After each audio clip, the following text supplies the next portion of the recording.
শোনো, আমার জামাইটা না বয়স্ক মানুষ, আমার একটু আদর শখ করতে পারে না। তুমি যদি আমার একটু আদর শখ দিতে পারো তাহলে তোমার চাকরিটা পাক্কা। আচ্ছা শোনো, তার দোকানে যাবা? হ্যাঁ, চা তো খাওয়ান লাগে। আমার টাকা 10,000 দিয়ে যাও। দেখো, আমার মোবাইলের টাকা নাই এবং কি ব্যাংকে যায় টাকা উঠাইতে হইব। কালকে তোমাকে বলে রাখছে আমি মার্কেটে যাব, আমার কিছু টাকার দরকার। হ্যাঁ বলছো, আমি তো সময় পাই না। কালকে দেখলাম না যে মিটিং হইলো, ছেলে পেলে আছে, তাকে তো তাহলে কথা যাও, শুনতে দেরি হবে। করো না। আর হ্যাঁ, ওই তুমি যে কাজের লোকের কথা বললা, এই কাজের লোক কই? এখনো আসলো না? কাজের লোক আসবো। কাজের লোক, ছেলেটার নাম তীব্র, মোটামুটি ভালোই, এমনি দেখি চলাফেরা সব দিক দিয়ে। আর শোনো, তোমার বলছি না যে বাসার ভিতর থাকলে একটু পরিবেশ একটু সৌন্দর্য ভাবে থাকে। এই কি পোশাক পরছো তুমি? কেন, বাসায় কি আছে? তুমি আর আমি ছাড়া আর কে? আর এখানে আরে শাড়ি বাবা, পরে কথাটা বোঝার চেষ্টা করো। তুমি আমি না, তারপরে তো মাঝখানে একজন ঢুইকে পড়লে যদি এই অবস্থা দেখে, তাইলে বলবো, আমার বাসা, আমি এভাবে থাকবো না। কি হয়েছে? শাড়ি সবসময় পরে আমার কামের মেয়েগুলো আছে, ওক সামনে থাকো, আমি তো বাধা দিই না। আজকে একটা নতুন ছেলে আসবো আমার বাড়িতে কাজের লিগা, ও যদি এই অবস্থা দেখে, তো দেখলে কি হয়েছে? কাজের লোক কাজের জায়গায় থাকবে। তোমাকে আমি বুঝাইতে পারতাছি না। আর শোনো, আমি এখন গেলাম, আর তুমি ওই ছেলেটা আসলে বুঝছো, ওরে কাজ কাম বুঝিয়ে দিও, ঠিক আছে? আর ফার্দার বেশি কথা বলবা না, ওর লগে খেয়াল রাখবা। কাজের মেয়ে ছেলে কোন চোর থাকে, ঠিক আছে? আচ্ছা ঠিক আছে, আসে। হ্যাঁ, বাড়ির দিকে খেয়াল রেখো। বুড়ার সাক্ষাৎ কাজের লোকের সাথে কথা কইবা না। আগে আসুক, দেখি ভালো লাগলে টাঙ্কি বানবো তার সাথে আমি। প্রচুর গরম পড়ছে, মনে হচ্ছে এটাও খুলে ফালাই দিই। কে? সাহেব, হ্যাঁ কে? আমি কাজের ছেলে, ওই যে কাজের কথা বলছিল তো। ও, দরজা খোলা আছে, ভিতরে আসেন।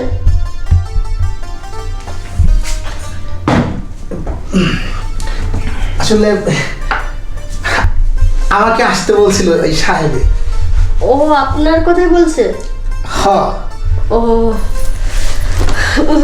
বসেন বসেন। আচ্ছা ম্যাডাম, আপনি কোন তো আমার কি কি কাজ করা লাগবে? আপনি আমার যে কোনো কাজ দিবেন, এই বাসন মাজা কর, কাপড় কাচা কর, এমনকি রান্না বান্নাও তো আমি করতে পারি, আমি সবই পারি। সব কাজ করা লাগবে না, একটা কাজ করলেই হবে। তাহলে তো আরো ভালো, কারণ সারাদিনে একটা তাহলে কাজ আমি করব। যেটা বলবো সেটা, আর কোনোটা না। পরে ওই সাহেব আবার কিছু বলবো না তো? আরে না, সাহেব কি বলবে, আমিই বলবো। আর আমার কথা না শুনলে তো চাকরি থাকবে না। না ম্যাডাম, না, আপনার কাছে একটা অনুরোধ রইল, আপনি যা কইবেন আমি তাই করবো, কিন্তু আমার ওই কাজ দিতেই হইব। কাজই তো করাবো, কাজ করার জন্যই তো নিয়ে আসছি। তবে আমার কাজটা খালি, হ্যাঁ, আর আমি যে কাজটা করাবো এটা যেন বাসার কেউ না জানে, সাহেবও যেন না জানে। সাহেবকে কইবো না? না, মরেও না। শোনো, হ্যাঁ, তোমার সাহেব না বুড়া মানুষ। হ, এটা কি করতেছে? বুড়া বয়স, চুপ। চাকরি দরকার না, হ, তাহলে চুপ। সাহেব বুড়া, আমার এটা করতে পারে না। আর তুমি তো দেখতে ইয়াং, তোমার প্রথমে দেখে আমার ভালো লেগে গেছে, তাই তো ওই কাজটা তুমি করবা। কোন কাজ?